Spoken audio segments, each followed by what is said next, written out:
Isang mapagpalang araw po sa ating lahat. Welcome po sa ating 365 Daily Devotion with Pastor Russell Acampo.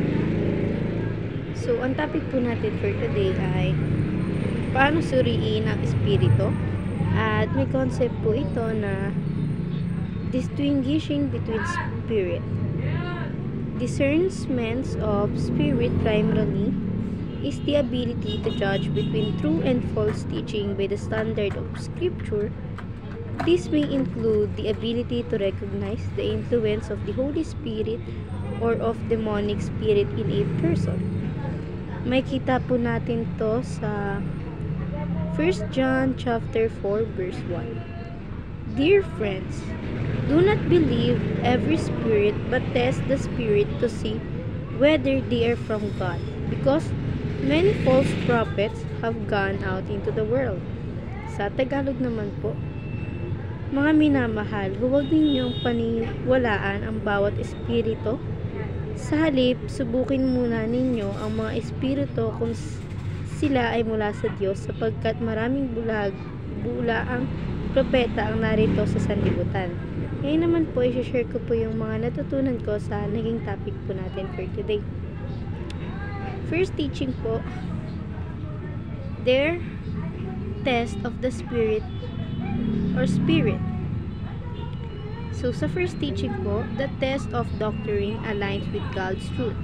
So, yung mga katuruan po ng mga namumuno sa church is i-test natin sila kung naa-align ba yun sa pagtuturo ng Panginoon sa buhay natin at sa binigay ng salita ng Panginoon.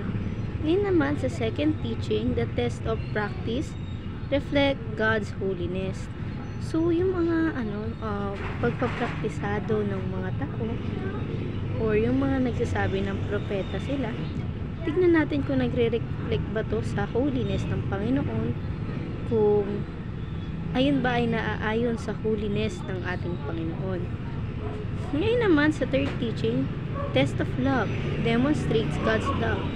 So yung pagmamahal po, i-test po natin siya kung galing po ba siya sa demonstrate na pagmamahal ng ating Panginoon, kung paano niya tayo mahalin bilang kanyang mga anak. Ngayon naman sa application na po tayo, test every teaching through the lens of the Bible. So yung mga katuruan po, dapat tinitest po natin sila kung totoo nga ba na galing to sa Biblia. Dahil may ibang mga nagtuturo na hindi naman galing sa Biblia yung mga itinuturo nila. Ngayon naman sa second application, practice what you preach. So, pag-aralan natin, pagbulay-bulayan natin yung ipipreach natin sa mga tao, na pagbulay-bulayan natin na galing talaga to sa ating Panginoon, ay napapatunayan natin sa kanila. Ngayon naman sa third application, love the unlovable with the love of Christ. So, mahalin po natin yung mga taong hindi nakamahal-mahal sa pamamagitan ng pagmamahal sa atin ng Panginoon. Mahalin natin sila kung paano tayo minahal ng Panginoon. Ngayon naman sa discussion na tayo, have you passed the three tests? Why is it important to practice what preach and love like Jesus? Sa akin po, yung na-practice ko lang po doon is yung the test of love, dahil hindi naman po ako nagpipreach sa ibang tao, and importante po na pinapractice yung pagpipreach at yung pagmamahal ng Panginoon, upang sa ganon, sa taong isinashare natin, wala na silang magiging katanungan pa na paniniwalaan nila yung mga turo na ibinibigay natin sa kanila. So, ayan lamang po for today's discussion. Thank you for watching.